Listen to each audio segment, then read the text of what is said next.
سامنے 1000 کا لشکر تھا، وہ بھی ہتھیاروں سے لیس، اور یہاں صرف 7 تلواریں۔ یہ بچاؤ کے لیے آئے تھے، وہ ان کا نام و نشان مٹانے کے لیے آئے تھے۔ پھر لڑائی کا آغاز ہوا، دشمنوں کی چیخیں نکل پڑیں اور مسلمان دیکھ کر حیران ہو گئے، کیونکہ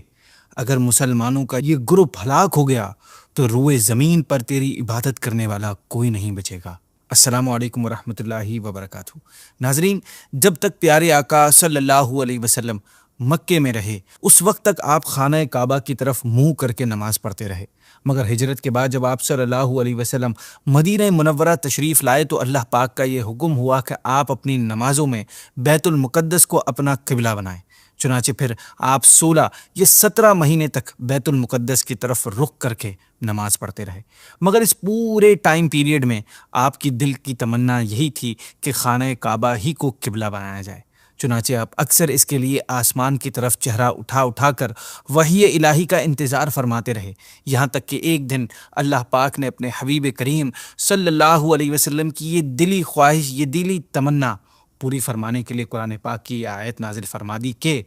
ہم دیکھ رہے ہیں بار بار آپ کا آسمان کی طرف منہ کرنا، تو ہم ضرور آپ کو پھیر دیں گے اس قبلے کی طرف جس میں آپ کی خوشی ہے، تو ابھی آپ پھیر دیجئے اپنا چہرہ مسجد حرام کی طرف۔ جس ٹائم یہ آیت مبارکہ نازل ہوئی اس وقت آپ صلی اللہ علیہ وسلم قبیلہ بنو سلمہ کی مسجد میں نماز ظہر پڑھا رہے تھے۔ حالت نماز ہی میں یہ وحی نازل ہوئی اور نماز ہی میں آپ صلی اللہ علیہ وسلم نے بیت المقدس سے مڑ کر خانہ کعبہ کی طرف اپنا چہرہ کر لیا، اور تمام نمازیوں نے بھی اس میں آپ صلی اللہ علیہ وسلم کو فالو کیا۔ اس مسجد کو جہاں یہ واقعہ پیش آیا مسجد قبلتین یعنی 2 قبلوں والی مسجد کہتے ہیں، اور آج بھی لوگ اس تاریخی مسجد کی زیارت کے لیے آتے ہیں۔ یہ مسجد شہر مدینہ سے تقریباً 2 کلومیٹر دور نارتھ ویسٹ ڈائریکشن میں ہے۔ اس قبلہ بدلنے کو تحویل قبلہ کہتے ہیں۔ ناظرین، اب تک پیارے آقا صلی اللہ علیہ وسلم کو خدا کی طرف سے صرف یہ حکم ملا تھا کہ دلائل اور اچھے انداز سے نصیحت کرنے والے انداز میں لوگوں کو اسلام کی دعوت دیتے رہیں، اور مسلمانوں کو کفار کی طرف سے دی جانے والی تکلیفوں پر صبر کا حکم تھا۔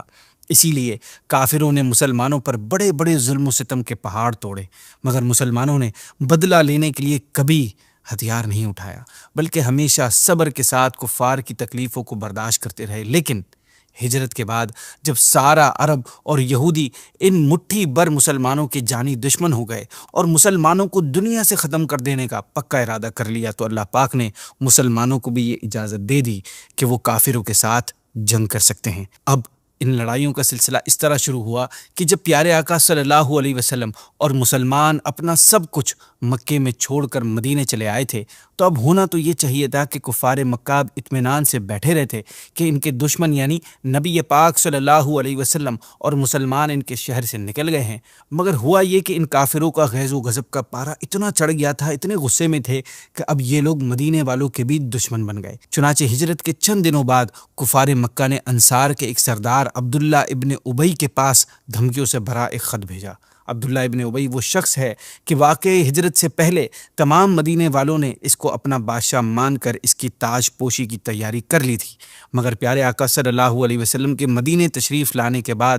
یہ معاملہ آگے پیچھے ہو گیا۔ چنانچہ اسی غم و غصے میں عبداللہ ابن ابی زندگی بھر منافقوں کا سردار بن کر اسلام اور مسلمانوں کو نقصان پہنچانے کی کوششوں میں لگا رہا۔ بہرحال کفار مکہ نے اس دشمن اسلام کے نام جو خط لکھا اس کا مضمون یہ تھا: تم نے ہمارے آدمی یعنی محمد صلی اللہ علیہ وسلم کو یہاں پناہ دے رکھی ہے، تم لوگ ان کو قتل کر دو یا مدینے سے نکال دو، ورنہ ہم خدا کی قسم کھا کر کہتے ہیں کہ ہم سب لوگ تم پر حملہ کر دیں گے اور تمہارے تمام لڑنے والے نوجوانوں کو قتل کر کے تمہاری عورتوں کو اپنا غلام بنا لیں گے۔ ٹھیک اسی زمانے میں حضرت سعد بن معاذ رضی اللہ تعالی عنہ جو قبیلہ اوس کے سردار تھے، آپ رضی اللہ عنہ عمرہ ادا کرنے کے لیے مدینے سے مکہ گئے اور پرانے ریلیشنز کی بیسس پر مکے کے ایک کافر سردار امیہ بن خلف کے مکان پر ٹھہرے۔ جب امیہ ٹھیک دوپہر کے وقت آپ رضی اللہ عنہ کو ساتھ لے کر کعبے کے طواف کے لیے گیا تو اتفاق سے ابو جہل سامنے آ گیا۔ اس نے سعد رضی اللہ تعالیٰ عنہ کو دیکھ کر کہا کہ اے امیہ، یہ تمہارے ساتھ کون ہے؟ امیہ نے کہا کہ یہ مدینے رہنے والے سعد بن معاذ ہیں۔ یہ سن کر ابو جہل نے غصے سے کہا کہ تم لوگوں نے بے دینوں کو اپنے یہاں پناہ دی ہے۔ اس کی مراد آپ صلی اللہ علیہ وسلم اور صحابہ تھے۔ ابو جہل نے آپ رضی اللہ عنہ کو دھمکاتے ہوئے کہا کہ خدا کی قسم اگر تم امیہ کے ساتھ نہ ہوتے تو یہاں سے بچ کر واپس نہیں جا سکتے تھے۔ حضرت سعد بن معاذ رضی اللہ تعالیٰ عنہ نے بھی ابو جہل سے ڈرنے کے بجائے انتہائی جرت اور بہادری کے ساتھ اسے للکارتے ہوئے جواب دیا کہ اگر تم لوگوں نے ہم کو کعبے کی زیارت سے روکا تو ہم تمہاری شام کی تجارت کا راستہ روک دیں گے۔ کفار مکہ نے صرف انہی دھمکیوں پر بس نہیں کیا بلکہ وہ مدینے پر حملے کی تیاری بھی کرنے لگے اور پیارے آقا صلی اللہ علیہ وسلم اور مسلمانوں کے قتل عام کا منصوبہ بنانے لگے۔ چنانچہ آپ صلی اللہ علیہ وسلم راتوں کو جاگ جاگ کر گزارتے اور صحابہ کرام آپ صلی اللہ علیہ وسلم کا پہرا دیا کرتے تھے۔ کفار مکہ نے سارے عرب پر اپنے انفلوئنس اور پاور کی وجہ سے تمام قبیلوں میں یہ آگ بھڑکا دی تھی کہ مدینے پر حملہ کر کے مسلمانوں کو دنیا سے مٹانا اب ضروری ہو گیا ہے۔ یہ وہ ریزنز تھے جن کو سامنے رکھتے ہوئے کوئی بھی عقل مند انسان یہی کہے گا کہ ان حالات میں پیارے آقا صلی اللہ علیہ وسلم کو اسلام اور مسلمانوں کی حفاظت کے لیے کوئی نہ کوئی پلان بنانا ضروری تھا۔ چنانچہ کفار مکہ کے خطرناک ارادوں کے علم ہو جانے کے بعد پیارے آقا صلی اللہ علیہ وسلم نے اپنی اور مسلمانوں کی آزادی کی حفاظت کے لیے 2 پلانز بنائے۔ پہلا یہ کہ کفار مکہ کی شامی تجارت جو ان کی اکانومی میں سگنیفیکنٹ رول پلے کرتی تھی اس میں رکاوٹ ڈال دی جائے تاکہ وہ مدینے پر حملہ کرنے کا خیال چھوڑ دیں اور صلح پر مجبور ہو جائیں۔ دوسرا یہ کہ مدینے کی سراؤنڈنگ میں جو قبیلے آباد ہیں ان سے امن و امان کا معاہدہ یعنی پیس ٹریٹی ہو جائے تاکہ کفار مکہ مدینے پر حملہ کرنے کا ارادہ نہ کر سکے۔ چنانچہ آپ صلی اللہ علیہ وسلم نے انہی 2 پلانز کو ایگزیکیوٹ کرتے ہوئے صحابہ کرام کے چھوٹے چھوٹے گروپس کو مدینے کی سراؤنڈنگز میں بھیجنا شروع کر دیا اور کچھ کے ساتھ آپ خود بھی تشریف لے گئے۔ صحابہ کرام یہ چھوٹے چھوٹے لشکر کبھی کفار مکہ کی نقل و حرکت کا پتہ لگانے کے لیے جاتے تھے اور کبھی قبیلوں سے معاہدہ امن کرنے کے لیے روانہ ہوتے تھے۔ کہیں اس مقصد سے بھی جاتے تھے کہ کفار مکہ کی شامی تجارت کا راستہ بند ہو جائے۔ اسی سلسلے میں کفار مکہ اور ان کے ساتھیوں سے مسلمانوں کا ٹکراؤ شروع ہوا اور اس طرح چھوٹی بڑی لڑائیوں کا سلسلہ اسٹارٹ ہو گیا۔ سب سے پہلا لشکر جو آپ صلی اللہ علیہ وسلم نے رب تعالیٰ کی طرف سے اجازت ملنے کے بعد کفار کے مقابلے کے لیے روانہ فرمایا اس کا نام سریہ حمزہ ہے۔ آپ صلی اللہ علیہ وسلم نے اپنے چچا حضرت حمزہ بن عبد المطلب رضی اللہ تعالیٰ عنہ کو ایک سفید جھنڈا عطا فرمایا اور اس جھنڈے کے نیچے صرف 30 مہاجرین کو ایک لشکر کفار کے مقابلے کے لیے بھیجا جو 300 کی تعداد میں تھے اور ابو جہل ان کا کمانڈر تھا۔ حضرت حمزہ رضی اللہ تعالیٰ عنہ سیف البحر تک پہنچے اور دونوں طرف سے جنگ کے لیے صفیں بن گئی، لیکن پھر ایک شخص جو دونوں کا حلیف یعنی ایلائے تھا وہ بیچ میں آ گیا اور اس نے آ کر لڑائی کو رکوا دیا۔ اسی طرح عبیدہ بن حارث، حضرت سعد بن ابی وقاص اور دوسرے صحابہ کرام علیہم الرضوان کو آپ صلی اللہ علیہ وسلم نے مختلف چھوٹے لشکروں کے ساتھ قریشی قافلوں کی نگرانی اور روک تھام کے لیے روانہ فرمایا۔ ان میں سے اکثر میں کفار کے فرار ہو جانے یعنی بھاگ جانے کی وجہ سے کوئی جنگ ہی نہ ہو سکی۔ اسی دوران آپ صلی اللہ علیہ وسلم خود بھی مختلف غزوات میں شریک ہوئے، جیسے غزوہ ابوا یہ پہلا غزوہ تھا، بوات، صفوان جسے بدر اولیٰ بھی کہا جاتا ہے، اور ذی العشیرہ۔ ان غزوات میں کفار کا براہ راست مسلمانوں کا سے سامنا نہ ہوا، لیکن ان کا مقصد مدینے کا ڈیفنس، کفار کی تجارتی ایکٹیویٹیز پر پریشر ڈالنا اور ارد گرد کے آس پاس کے قبیلوں سے ایگریمنٹ کے ذریعے امن و امان قائم کرنا تھا۔ یہی سرگرمیاں بعد میں غزوہ بدر کی بنیاد بنی۔ ہوا یہ کہ اسی سال یعنی 2 ہجری میں آپ صلی اللہ علیہ وسلم نے حضرت عبداللہ رضی اللہ تعالیٰ عنہ کو ایک لشکر کا امیر بنا کر ان کے انڈر 8 یا 12 مہاجرین کا ایک گروپ روانہ فرمایا۔ آپ صلی اللہ علیہ وسلم نے ان سے فرمایا کہ مقام نخلہ میں ٹھہر کر قریش کے قافلوں پر نظر رکھیں اور صورتحال کی آپ صلی اللہ علیہ وسلم کو خبر دیتے رہیں۔ ناظرین، یہ بڑا ہی خطرناک کام تھا کیونکہ دشمنوں کے عین مرکز میں رہ کر جاسوسی کرنا گویا موت کے منہ میں جانا تھا، مگر یہ سب جانثار صحابہ کرام پیارے آقا صلی اللہ علیہ وسلم کے فرمان پر عمل کرتے ہوئے بے خوف مقام نخلہ پہنچ گئے۔ اب وہاں ایک عجیب اتفاق ہوا کہ رجب کی آخری تاریخ کو یہ لوگ نخلہ میں پہنچے اور اسی دن کفار قریش کا ایک تجارتی قافلہ بھی وہاں آیا، جس میں عمر بن حضرمی اور عبداللہ بن مغیرہ کے 2 بیٹے عثمان اور نوفل اور حکم وغیرہ تھے، اور اونٹوں پر کھجور اور دوسرا مال تجارت لدا ہوا تھا۔ یہ دیکھ کر حضرت عبداللہ رضی اللہ تعالیٰ عنہ نے اپنے ساتھیوں سے فرمایا کہ اگر ہم ان قافلے والوں کو چھوڑ دیں تو یہ لوگ مکہ پہنچ کر ہم لوگوں کی یہاں موجودگی سے مکے والوں کو باخبر کر دیں گے اور وہ ہم لوگوں کو قتل یا گرفتار کروا دیں گے، اور اگر ہم ان لوگوں سے جنگ کریں تو آج رجب کی آخری تاریخ ہے، لہٰذا حرمت والے مہینے میں جنگ کرنے کا گناہ ہم پر لازم ہوگا۔ بڑے سوچ و بچار کے بعد یہ فیصلہ کیا گیا چونکہ چاند کی حفاظت ضروری ہے، اس لیے ان پر حملہ کرنا ہی مناسب ہوگا۔ چنانچہ حضرت واقد بن عبداللہ تمیمی رضی اللہ تعالیٰ عنہ نے پھر نشانہ بنا کر ایک ایسا تیر مارا کہ وہ ڈائریکٹ عمر بن حضرمی کو لگا اور اس تیر سے قتل ہو گیا وہ، اور عثمان اور حکم کو ان لوگوں نے گرفتار کر لیا۔ نوفل بھاگ نکلا۔ اس کے بعد حضرت عبداللہ رضی اللہ تعالیٰ عنہ اونٹوں اور ان پر لدے ہوئے مال و اسباب کو مال غنیمت بنا کر مدینے لوٹ آئے۔ ناظرین، اس لشکر میں جو لوگ قتل ہوئے یا گرفتار ہوئے وہ مکے کے بہت بڑے خاندان کے لوگ تھے، یہ سمجھنا ضروری ہے۔ اس لیے اس واقعے نے تمام کفار قریش کو مسلمانوں کے خلاف مزید بھڑکا دیا۔ مکے میں اب ہر کافر کی زبان پر بدلے کا نعرہ تھا۔ اسی دوران اچانک یہ صورت پیش آ گئی کہ قریش کا ایک قافلہ جس کی تلاش میں آپ صلی اللہ علیہ وسلم تشریف لے گئے تھے، مگر وہ قافلہ ہاتھ نہ آیا تھا۔ بالکل اچانک مدینے میں خبر ملی کہ اب وہی قافلہ ملک شام سے لوٹ کر مکے جانے والا ہے، اور اب یہ بھی پتہ چل گیا کہ اس قافلے میں کل 30 یا 40 آدمی ہیں، اور کفار قریش کا مال تجارت جو اس قافلے میں ہے وہ بہت زیادہ بھی ہے۔ آپ صلی اللہ علیہ وسلم نے اپنے صحابہ سے فرمایا کہ کفار قریش کے جو گروپس ہیں، جو ٹولیاں ہیں، یہ لوٹ مار کے ارادے سے مدینے کے ارد گرد مسلسل گشت لگاتے رہتے ہیں، اور ابن جابر فہری مدینے کی چراگاہوں تک آ کر ڈاکہ مار کر گیا ہے۔ اس لیے کیوں نہ ہم بھی کفار قریش کے اس قافلے پر حملہ کر دیں تاکہ کفار قریش کی شامی تجارت بند ہو جائے اور وہ مجبور ہو کر ہم سے صلح کر لیں۔ ناظرین، پیارے آقا صلی اللہ علیہ وسلم کا یہ فرمان سن کر انصار و مہاجرین اس حملے کے لیے تیار ہو گئے۔ چنانچہ 12 رمضان کو بڑی ہی جلد بازی کے ساتھ لوگ اس قافلے کی طرف چل پڑے، جو جس حال میں تھا اسی حال میں روانہ ہو گیا۔ اس لشکر میں آپ صلی اللہ علیہ وسلم کے ساتھ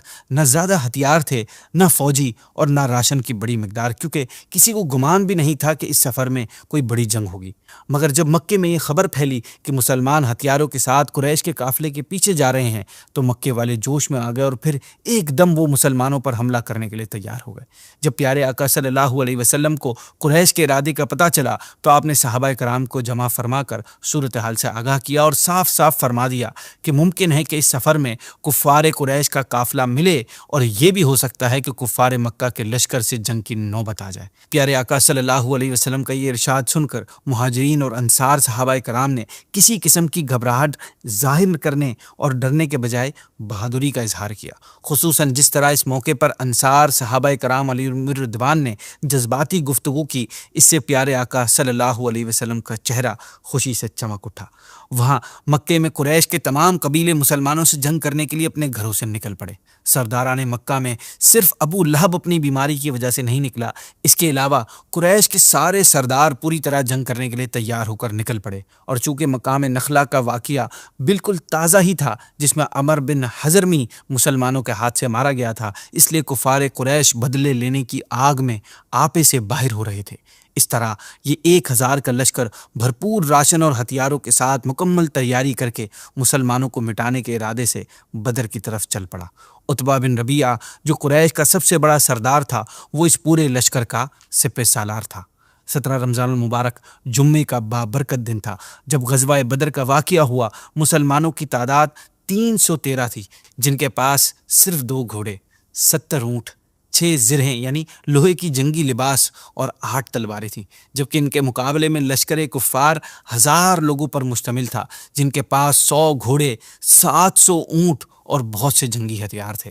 جنگ سے ایک رات پہلے پیارے آقا صلی اللہ علیہ وسلم نے اپنے چند جان نثار صحابہ کرام کے ساتھ بدر کے میدان میں آئے اور زمین پر مختلف جگہوں پر آپ نے ہاتھ رکھ کر فرمایا، یہ فلاں کافر کے قتل ہونے کی جگہ ہے، کل یہاں یہ فلاں کافر یہاں پہ اس کی لاش پڑی ہوئی ملے گی۔ ناظرین، جنگ کے بعد جب دیکھا گیا تو ویسا ہی ہوا جیسا آپ صلی اللہ علیہ وسلم نے فرمایا تھا۔ ان کافروں میں سے کوئی اس لکیر کے بال برابر بھی ہٹا ہوا نہیں تھا۔ بہرحال ناظرین، اس رات اللہ پاک نے مسلمانوں پر اونگ طاری کر دی، جس سے ان کی سفر کی تھکاوٹ ختم ہو گئی، اور اگلی صبح اللہ پاک نے بارش بھی نازل فرما دی، جس سے مسلمانوں کی طرف ریت جم گئی اور پانی کی کمی دور ہو گئی۔ آقا صلی اللہ علیہ وسلم نے پوری رات اپنے رب کے حضور عاجزی و انکساری کے ساتھ رو رو کر دعائیں کرتے ہوئے عرض گزاری کی، اور پھر صبح مسلمانوں کو نماز فجر کے لیے بیدار فرمایا۔ نماز کے بعد آپ صلی اللہ علیہ وسلم نے ایک خطبہ ارشاد فرمایا جس سے صحابہ کرام مزید موٹیویٹ ہو گئے۔ پیارے آقا صلی اللہ علیہ وسلم نے پہلے مسلمانوں کے لشکر کی طرف نظر فرمائی، پھر کفار کی طرف دیکھا اور دعا کی کہ یا رب اپنا وعدہ سچ فرما جو تو نے مجھ سے کیا ہے، اگر مسلمانوں کا یہ گروہ ہلاک ہو گیا تو روئے زمین پر تیری عبادت کرنے والا کوئی نہیں بچے گا۔ ناظرین، پھر جنگ شروع ہوتی ہے، حق اور باطل کا پہلا آمنا سامنا ہوتا ہے۔ اللہ پاک اپنے محبوب سے کیا گیا وعدہ پورا فرماتا ہے اور مسلمانوں کی مدد کے لیے پہلے 1000 فرشتے، اس کے بعد یہ تعداد بڑھ کر 3000 اور پھر 5000 ہو جاتی ہے۔ پیارے آقا صلی اللہ علیہ وسلم نے کنکریوں کی ایک مٹھی بھر کر کفار کی طرف پھینکی جو کفار کی آنکھوں میں پڑی اور انہیں دیکھنے میں مشکل ہونے لگی۔ بالآخر اللہ پر یقین، حضور کی اطاعت، صحابہ کرام کی بے مثال بہادری اور اللہ پاک کی مدد نے کافروں کو ایسی تاریخی شکست دی جس کی مثال نہیں ملتی۔ 70 کفار واصل جہنم ہوئے اور اتنے ہی گرفتار ہوئے، باقی میدان سے فرار ہو گئے، جبکہ مسلمانوں سے صرف 14 مسلمان صحابہ کرام شہید ہوئے۔ غزوہ بدر سے واپسی پر 15 شوال کو غزوہ بنی قینقاع کا واقعہ ہوا۔ جیسا کہ ہم نے سن چکے ہیں کہ مدینے کے ارد گرد یہودی کے 3 قبیلے رہتے تھے، بنو قینقاع، بنو نذیر اور بنو قریظہ، جن سے مسلمانوں کا معاہدہ تھا۔ جنگ بدر کے بعد سب سے پہلے بنو قینقاع نے یہ معاہدہ توڑا۔ ہوا کچھ یوں کہ یہودی دکانداروں نے اپنے بازار میں ایک برقع پوش عرب عورت کے ساتھ بے حیائی کی، انتہائی بے حیائی، جس پر ایک غیرت مند عرب آیا اور اس نے ایک یہودی دکاندار کو قتل کر دیا۔ اس کے بعد اس عربی اور یہودیوں میں لڑائی شروع ہو گئی۔ پیارے آقا صلی اللہ علیہ وسلم کو جب اس معاملے کی خبر ملی تو آپ صلی اللہ علیہ وسلم نے یہودیوں کے پاس آئے اور انہیں ان کی گھٹیا حرکت پر وارن کر کے ڈانٹا، مگر انہوں نے اپنی غلطی قبول کرنے کے بجائے آپ صلی اللہ علیہ وسلم سے بدتمیزی کرنا اور آپ کو دھمکانا شروع کر دیا کہ جنگ بدر کی فتح سے آپ مغرور نہ ہو جائیں۔ مکے والے جنگ کے معاملے میں بے ڈھنگے تھے، اس لیے آپ نے ان کو ہرا دیا۔ اگر ہم سے آپ کا مقابلہ ہوا ہوتا تو آپ کو معلوم ہو جاتا کہ جنگ کس چیز کا نام ہے اور لڑنے والے کیسے ہوتے ہیں۔ ناظرین، یہ دھمکی دے کر جب یہودیوں نے معاہدہ توڑ دیا تو 15 شوال کو آپ صلی اللہ علیہ وسلم نے ان پر حملہ کر دیا۔ یہودی مسلمانوں کے حملے کو برداشت نہیں کر پائے اور اپنے قلعوں کے پھاٹک بند کر کے قلعے میں بند ہو گئے، مگر پھر 15 دن کے محاصرے کے بعد وہ ہتھیار ڈالنے پر مجبور ہو گئے اور پھر صحابہ کرام کے مشورے سے پیارے آقا صلی اللہ علیہ وسلم نے انہیں مدینے سے جلا وطن فرما دیا، یعنی نکال دیا۔ ناظرین، اسی کے ساتھ ہماری آج کی ایپیسوڈ اینڈ ہوتی ہے۔ نیکسٹ ایپیسوڈ میں ہم انشاءاللہ مزید بڑی جنگوں کے بارے میں بات کریں گے اور نبی پاک صلی اللہ علیہ وسلم کی زندگی کے مزید احوال جانیں گے۔ السلام علیکم ورحمۃ اللہ وبرکاتہ۔